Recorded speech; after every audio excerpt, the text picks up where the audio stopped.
It began with a sound that didn't belong on that quiet suburban street, the low thunder of Harley engines, rolling through the afternoon air like a storm breaking over calm skies. Four bikers rode in, their black leather vests carrying the blazing insignia of the Hells Angels. Their shadows stretched long over the pavement, and the neighborhood fell silent. Curtains shifted. Mothers hurried their children inside. Even the wind seemed to hold its breath. And then, from all that noise and steel, came a tiny voice, trembling, innocent, and heartbreakingly sincere. "Sir, will you buy my bike?" Engine softened to a rumble. The smallest of the men cut his engine first. On the edge of the sidewalk stood a little girl, no older than 6. Her blonde hair was tangled, her dress clean but worn, and beside her stood a small pink bicycle with a white basket. In her hands she held a cardboard sign that simply said, "For sale." The biker stepped forward, his boots heavy on the pavement. He knelt down, the sunlight bouncing off his chrome bike like a harsh reflection of the world around them.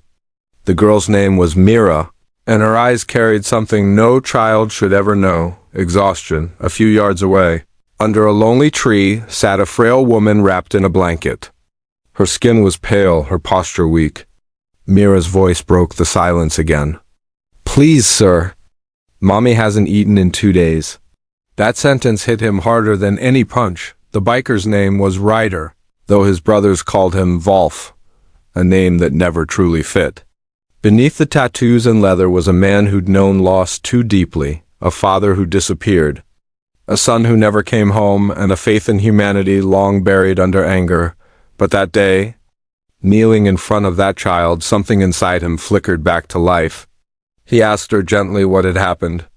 Between quiet sobs, Mira told him everything. Her mother, Clara, once worked at a catering company owned by a man everyone in town respected, Mr. Hensley. He smiled on magazine covers and donated to charities.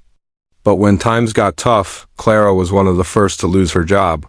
She begged for mercy, just a few more weeks to earn enough for rent and food. But Hensley refused. Since then, Clara had grown too weak to find new work. Bills piled up. The fridge went empty. And out of pure love, Mira decided to sell her only treasure, her pink bike, just to buy food for her mother. Ryder felt a tightness in his chest, a familiar, dangerous kind. His brothers, Tank, Viper, and Mason, saw that look in his eyes. Without a single word, they all nodded. This wasn't pity.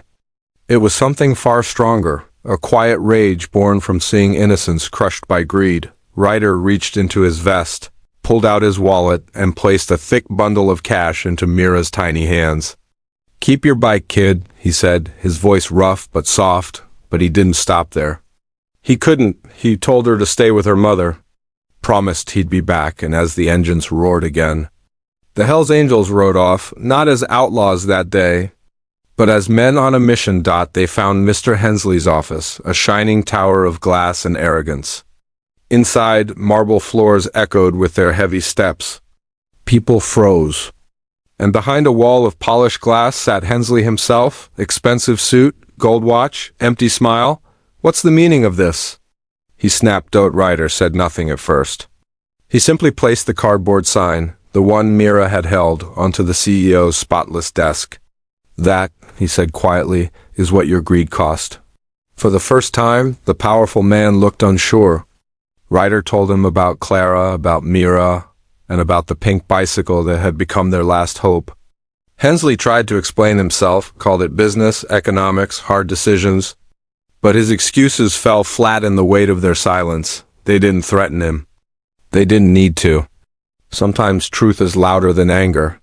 Ryder leaned in close and said, "You can't buy forgiveness, but you can still do what's right." By nightfall, something changed. No one knew why, but word spread across town.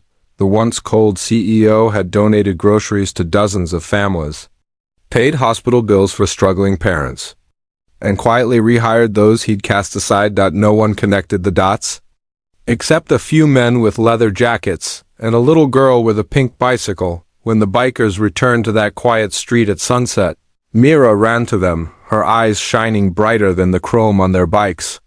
Her mother, still weak, stood tall enough to smile and whisper a thank you. Ryder simply nodded, tipping his head in respect. "You don't owe us a thing," he said.